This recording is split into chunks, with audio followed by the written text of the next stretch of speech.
They told history from the throne, but the truth was buried in the scullery. She was nothing but a voiceless shadow scrubbing the mud from the Queen's floors, until the night her ragged collar tore and the Alpha King saw the ancient silver constellations burning across her bare shoulder. The stone floors of Ironhold Keep were perpetually cold, absorbing the chill of the northern winds that battered the high fortress walls. For Alice, the cold was a constant companion, as familiar as the stinging welts on her hands and the heavy silence in her throat. She knelt beside the grand hearth in the Alpha Queen's bedchamber, scrubbing the soot from the flagstones with a bristled brush that had long ago worn down to the wood.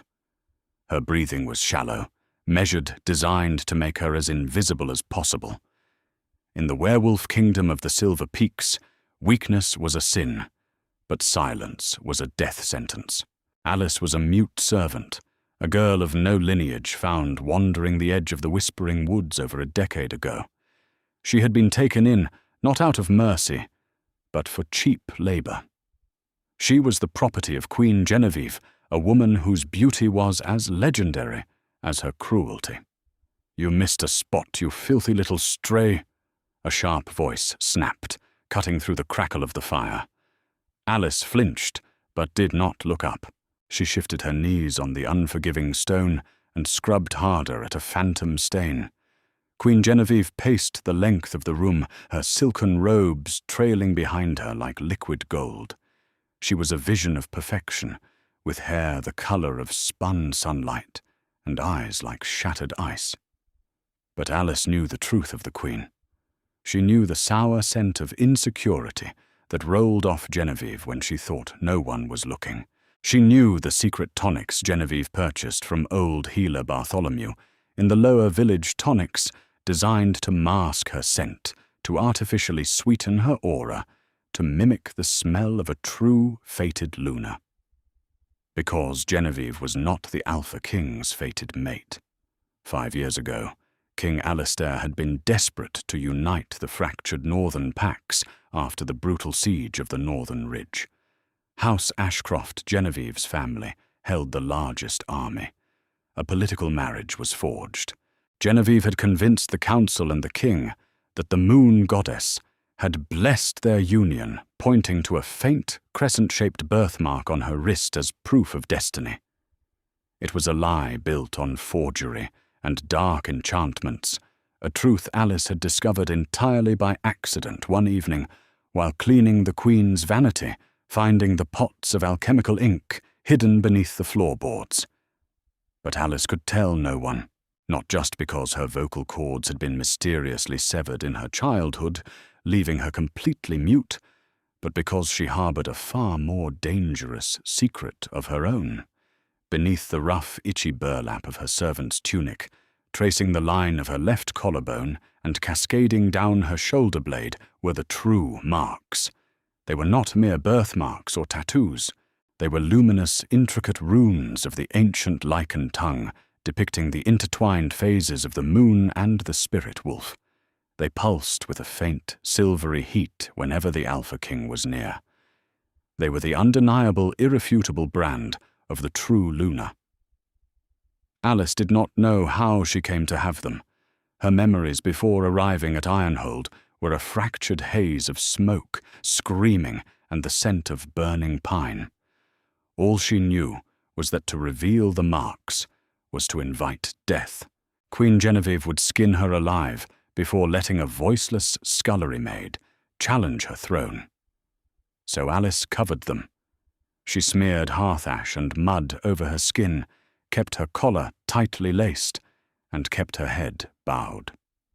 "He returns tonight," Genevieve murmured, stopping by the grand arched window overlooking the courtyard. Her voice was laced with a nervous tremor. "The king returns from the borderlands. You will make sure my bath is drawn with lavender and wolfsbane. I must smell perfect. I must command his attention." Alice gave a short, curt nod, keeping her gaze firmly on the stones. King Alistair.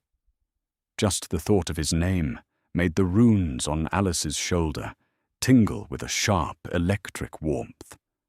He was a terrifying figure, a man forged in blood and warfare. Tall, broad-shouldered, with eyes the colour of a stormy sea and a jawline carved from granite. But Alice had seen him in moments of quiet. She had seen him staring out into the dark forest from the battlements, a look of profound, agonizing emptiness on his face. He was an alpha without his soulmate, leading a pack that felt his spiritual starvation. His wolf was restless, angry, and grieving a mate he believed he would never find. A loud horn sounded from the watchtower, shattering the quiet of the keep. The deep, resonant blast echoed through the valleys. The king's vanguard had been spotted. Genevieve whirled around, her composure instantly hardening into an icy mask of authority. "Go, fetch the water, and if you make a single sound to ruin my peace, I will have the guards throw you into the kennels with the warhounds." Alice scrambled to her feet, bowing her head deeply before retreating from the room. As she hurried down the spiraling stone staircases toward the kitchens, her heart hammered against her ribs. The air in the keep was already changing.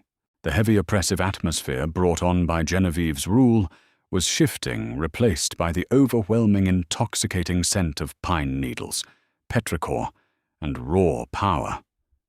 King Alistair had crossed the threshold of the castle. Alice slipped into the crowded, chaotic kitchens. The head cook, a loud, burly woman named Martha, was screaming orders at the scullions. Roasting meats, spiced wine, and freshly baked bread filled the sweltering room. A grand feast was to be held tonight to celebrate the king's victorious return from the skirmishes at the Dead Creek border. "You," Martha barked, pointing a wooden spoon at Alice. "Leave the water for the queen's maids. You're needed in the great hall. We're short-handed. You will pour the king's wine tonight. And for the love of the goddess, wash the soot off your face first. You look like a grave robber." Panic, cold and sharp, pierced Alice's chest. She shook her head, frantically, stepping backward, her hands flying up in a silent plea. Serving at the high table. Being that close to the king. The sheer proximity to his aura would make her marks burn like hot iron. If he caught her scent beneath the layer of lye soap and ash. "I don't have time for your miming, girl," Martha snapped, shoving a massive ornate silver pitcher of Dornish red wine into Alice's hands. "Do it or I'll see you whipped. Move!" Trapped, Alice gripped the heavy pitcher, her knuckles turning white. She rushed to the washing basin in the corner, scrubbing her hands and face with freezing water, careful, so terribly careful, to keep the rough collar of her tunic pulled high and tight around her neck. She prayed to the moon goddess that the overwhelming smells of the feast would mask the sweet, wild Frisia scent of her blood that had been growing stronger with her coming of age. With trembling hands, she smoothed down her drab linen dress and walked toward the heavy oak doors of the great hall, marching toward what felt like her doom. The great hall of Ironhold was a cavernous spectacle of fire and shadow. Massive chandeliers of forged iron and dripping wax hung from the vaulted ceilings, casting flickering light over the hundreds of pack members gathered below. The noise was deafening, the clash of pewter goblets, the roar of laughter, the tearing of roasted meat. Yet beneath it all there was a palpable undercurrent of tension. At the head of the hall sat the high table, elevated on a stone dais, and there sat King Alistair. Alice approached the dais from the shadows of the servants' corridor, her heart pounding a frantic rhythm against her ribs. Alistair looked exhausted. His dark hair was somewhat unkempt, brushing against the thick fur collar of his royal mantle. A fresh, jagged scar ran along his jawline, a testament to the brutal border wars. But it was his eyes that struck Alice. They were dark storm grey and completely hollow as he watched his celebrating pack. He looked like a king completely alone in a crowded room. Beside him, Queen Genevieve held court. She was radiant, draped in crimson velvet, a heavy diamond diadem resting on her golden hair. She leaned in close to Alistair, placing a manicured hand on his forearm, whispering something in his ear. Alistair didn't even look at her. He simply pulled his arm away to reach for his goblet, his posture rigid. A flash of pure venomous humiliation crossed Genevieve's face before she masked it with a tight plastic smile. His wolf rejects her. Alice thought a sudden, inexplicable wave of sorrow washing over her for the king. He knows deep down in his soul that she is false, but he doesn't know why. Alice stepped up onto the dais, keeping her head bowed so low her chin touched her chest. The silver pitcher was impossibly heavy, her muscles burning as she moved toward the king's right side. The moment she stepped within 3 feet of Alistair, it happened. The runes on her collarbone ignited. It wasn't a physical fire, but a searing, magical heat that sank deep into her bones. Alice suppressed a gasp, biting down on her lower lip, so hard she tasted copper. Her hands shook violently. She forced herself to focus entirely on the rim of his goblet, tipping the heavy silver pitcher to pour the dark red wine. As the wine splashed into the cup, Alistair suddenly went utterly still. He stopped breathing. His broad shoulders stiffened, and his head tilted slightly, as if listening to a sound only he could hear. His nostrils flared. Beneath the overwhelming sense of roast boar ale and Genevieve's suffocating lavender perfumes, his alpha senses had caught something else, something faint, the scent of wild freesia, morning dew and ancient untamed magic, the scent of his soul. Alistair slowly turned his head, his piercing grey eyes locking onto the trembling, ash-stained hands, pouring his wine. Alice felt the weight of his gaze like a physical force. Panic surged through her veins. Her grip on the heavy pitcher slipped. She tried to correct it, but her sweaty palms betrayed her. The pitcher jerked, and a splash of the crimson wine sloshed over the rim landing, squarely on the sleeve of Queen Genevieve's pristine velvet gown. A collective gasp sucked the air out of the immediate vicinity of the high table. Genevieve shot out of her chair screeching violently against the stone. "You clumsy, wretched little creature!" She shrieked, her mask of regal composure completely shattering. In a blur of motion, fueled by her repressed rage at the king's indifference, Genevieve raised her hand and struck Alice across the face with all her werewolf strength. The backhand was devastating. The force of the blow lifted Alice off her feet. She crashed hard onto the rough stone of the dais, the silver pitcher clattering loudly away, spilling a pool of red across the floor. Pain exploded in Alice's cheek, her vision swimming with black spots. She gasped silently, instinctively, curling into a ball as Genevieve loomed over her. "I will have your hands cut off for this," Genevieve roared, her eyes flashing the unnatural murky yellow of her inner wolf. She reached down, grabbing Alice by the front of her rough burlap tunic, yanking the girl upward. "You dare ruin my garments. You dare humiliate me." "Genevieve, enough." Alistair's voice was a low, dangerous rumble that vibrated through the stones. He stood up slowly, his sheer presence commanding immediate silence across the entire great hall. The music stopped abruptly. The laughter died. Genevieve ignored him, consumed by a blind, vicious fury. "She is a rat, a mute simpleton. I'll teach her the price of—" Genevieve shoved Alice backward in disgust. As Alice fell back, her hands scrambled for purchase. Her fingers caught the heavy iron rim of the table, but the downward momentum was too strong.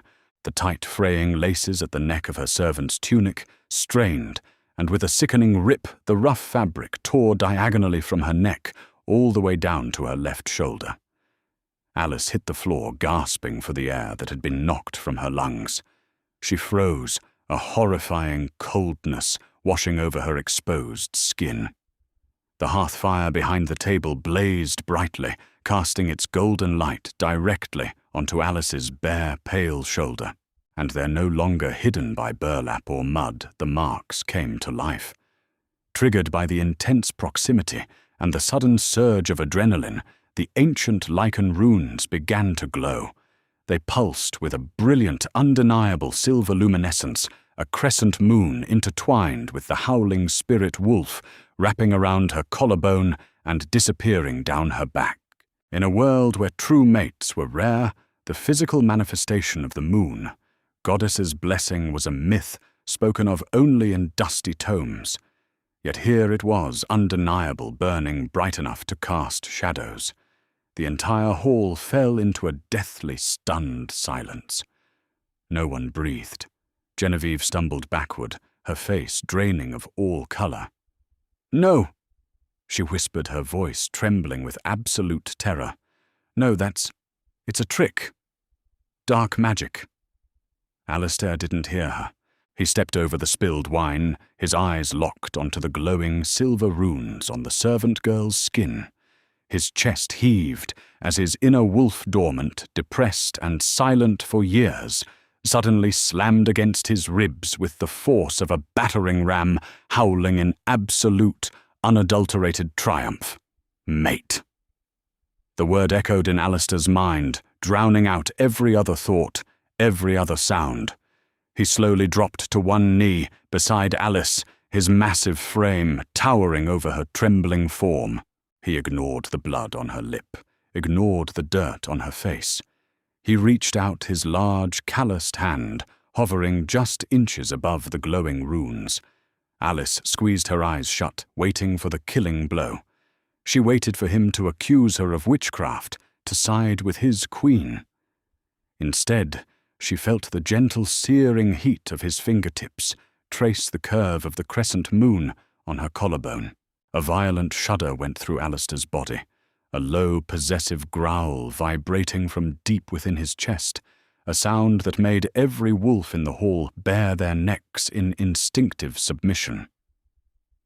"Who did this to you?" Alistair whispered, his voice cracking with an emotion so raw it made Alice's heart ache. He didn't mean the runes. He meant the bruises, the dirt, the torn clothes. He slowly lifted his gaze from her marked skin to meet her terrified, wide eyes. The emptiness in the king's eyes was gone, replaced by a storm of ferocious, possessive fire. Alistair stood slowly turning to face Queen Genevieve. The air pressure in the room dropped instantly, the sheer weight of the Alpha King's killing intent suffocating everyone present. "Guards!" Alistair spoke the word, slicing through the silence like an executioner's blade. "Seize the woman who calls herself Queen. Unhand me, I am your queen. I am a daughter of House Ashcroft." Genevieve's shrill screams fractured the stunned silence of the great hall. She thrashed violently as heavily armored guards seized her velvet-clad arms. Alistair didn't flinch. His eyes, burning with a tempest of long-suppressed instinct, remained fixed on Alice. He swiftly unclasped his heavy fur-lined mantle and draped it over her trembling frame, shielding her torn tunic and the glowing sacred runes from the hungry eyes of the court. "You are a fraud." Alistair's voice dropped to a lethal baritone that sent shivers down the spines of his pack. He finally turned his icy gaze to Genevieve. "You reek of alchemical ink. Throw her in the iron cells. The council will hold a tribunal at dawn." "My father will bring his armies down upon you," Genevieve shrieked, her regal facade melting into the ugly, contorted mask of a cornered animal as she was dragged backward toward the heavy oak doors. "You cannot do this for a filthy, mute stray." "She is my mate!" Alistair snarled, his raw alpha aura cracking the stone beneath his boots. "And if Lord Ashcroft marches his armies on Ironhold, I will drown his forces in the Whispering Woods. Take her." As the doors slammed shut behind the disgraced usurper, Alistair turned back to Alice. Without a word, he slipped his arms beneath her, lifting her effortlessly against his chest. Alice gasped silently, instinctively clutching the thick fabric of his tunic. The intoxicating scent of him, pine petrichor and profound safety, enveloped her, calming her frantic heartbeat. He carried her up the winding, torchlit staircases, bypassing the servants' quarters entirely, and striding directly into the royal chambers in the high tower. He set her down gently on a massive four-poster bed, draped in crimson and gold, his movements terrifyingly tender for a warlord. "Summon Dr. Harrison." Alistair commanded the guard at the door. "Immediately." Alice huddled beneath the king's heavy cloak, watching him warily. Alistair pulled a chair to the edge of the bed, his large, calloused fingers gently brushing a stray, ash-covered lock of hair from her face. "You do not need to fear me," Alistair said softly, the harshness of the battlefield vanishing. "I have spent 5 years wandering in the dark, my soul rotting. I thought the goddess had cursed me to lead alone. I didn't know you were here. I am so sorry." Tears welled in Alice's eyes. She shook her head, desperate to tell him she understood, but the familiar suffocating block in her throat trapped the words. She pointed to her neck, a gesture of sad resignation. Minutes later, Dr. Harrison, an elderly wolf with spectacles perched on his nose, hurried into the room, his leather medical satchel in hand. "Examine her, Harrison," Alistair ordered. "She is entirely mute. She has been since she was brought to Ironhold as a child. I want to know why." Dr. Harrison approached Alice with measured steps. Murmuring soft words of comfort, he lightly touched her throat, his fingers glowing with the warm light of a healer's magic. Alice closed her eyes, expecting the usual diagnosis, severed vocal cords. Suddenly the healer yanked his hands back as if burned. "By the goddess!" Dr. Harrison gasped, wiping sweat from his brow. He looked at Alistair in sheer horror. "My king, this is no physical injury. There is no scar tissue. Her throat was never cut." Alistair stood, his jaw clenching. "Explain." "It is a hex," Dr. Harrison whispered. "A dark, archaic blood binding. Nightshade and black magic were used to silence her. It binds the vocal cords and suppresses memories, ensuring she could never speak her name or remember her past." A heavy, dangerous silence filled the room. Alice's hands flew to her throat. Her silence wasn't an accident. It was a targeted attack. Alistair's eyes darkened as the pieces locked together. "Genevieve's father, Lord Ashcroft," he growled. 15 years ago, House Ashcroft led a raid on the Western Territories, claiming to hunt rogues. They burned the peaceful House Kensington to the ground. They said there were no survivors. Alice's breath hitched. Kensington. The name struck her mind like a physical blow. A violent flash of memory pierced the dark fog, a roaring fire, a woman with silver hair screaming, and a crest bearing a silver stag leaping over a crescent moon. She scrambled forward, grabbing Alistair's arm. Frantically, she traced the shape of a stag on the wooden bedpost, then pointed to the glowing runes on her shoulder. Dr. Harrison gasped. "The crest of House Kensington. My king. She is not just your mate. She is the rightful heir to the Western Territories. House Ashcroft silenced the legitimate ruler of the West to steal her lands." Alistair looked down at Alice, awe and unyielding fury warring in his eyes. "They stole your voice to steal your crown," he whispered, framing her face with his hands. He turned to the healer. "Can you break the hex?" "I can, my king." Harrison swallowed hard.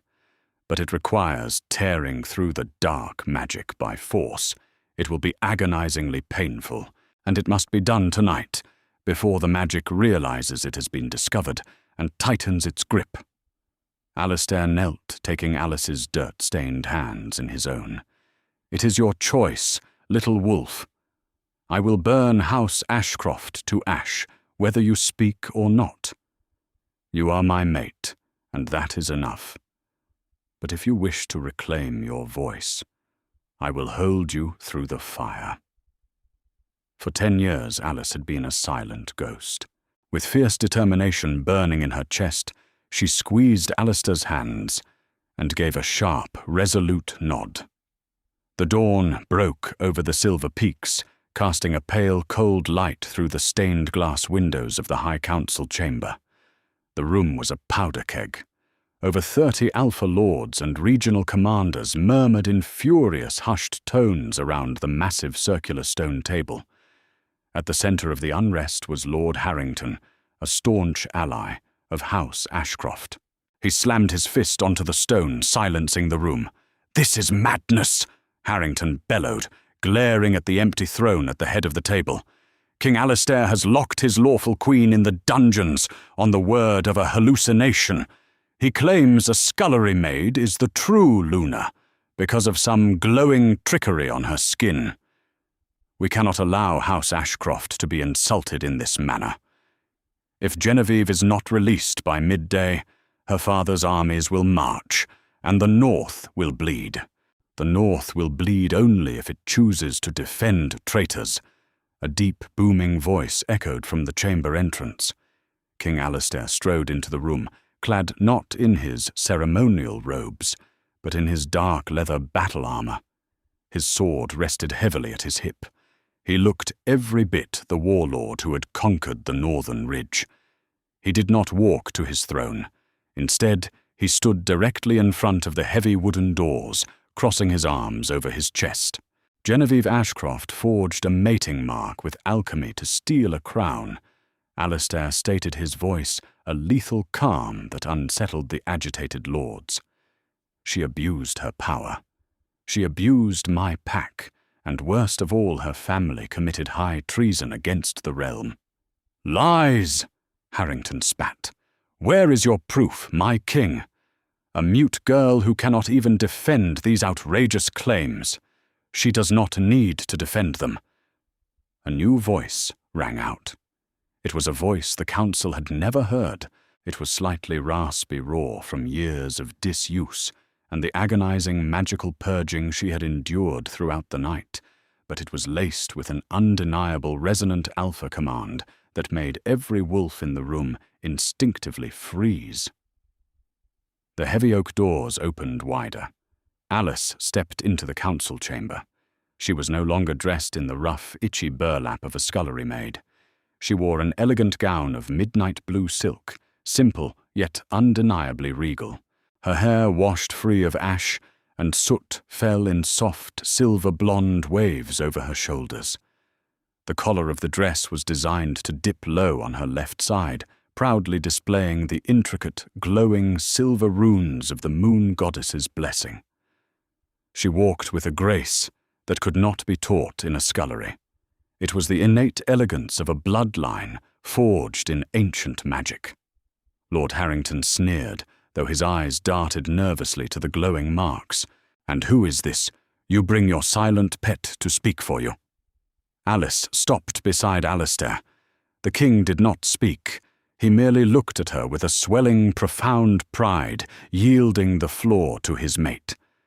Alice met Harrington's gaze, her chin held high. "My name." She spoke the words feeling foreign, yet incredibly powerful on her tongue. "Is Alice Kensington, daughter of Lord Eris Kensington, rightful heir to the Western Territories." A shockwave ripped through the council room. Men shot out of their chairs, clattering loudly against the stone floor. Shouts of disbelief and denial erupted, but Alice raised a single commanding hand, and the room fell silent once more.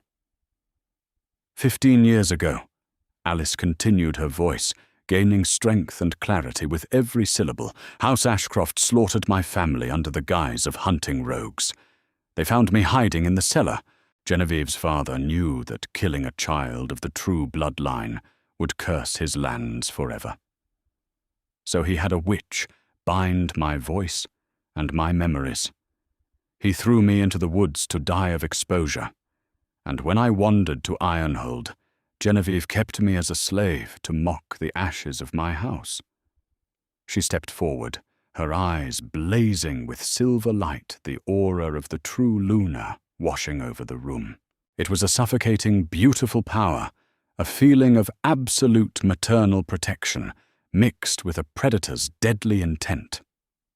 Genevieve's treason is not just against the king, Alice declared, her voice ringing off the high vaults. It is against the moon goddess herself, and I have returned to claim what is mine. Lord Harrington looked frantically around the room, seeking allies, but he found none. The sheer weight of Alice's aura, combined with the undeniable legendary runes burning on her skin, was absolute proof. The lords of the council, one by one, lowered their eyes and bared their necks, submitting to the true Luna they had unknowingly walked past in the corridors for years. Harrington, realizing he was utterly defeated, fell to his knees. Alistair stepped forward, placing a gentle protective hand on the small of Alice's back. He looked down at the kneeling council. House Ashcroft will be stripped of their titles and their lands, Alistair commanded, his voice finalizing the doom of the traitors. Genevieve will be exiled to the Dead Creek borderlands, to live out her days among the rogues she so deeply despises. Let it be known, across every territory, the throne is whole once more.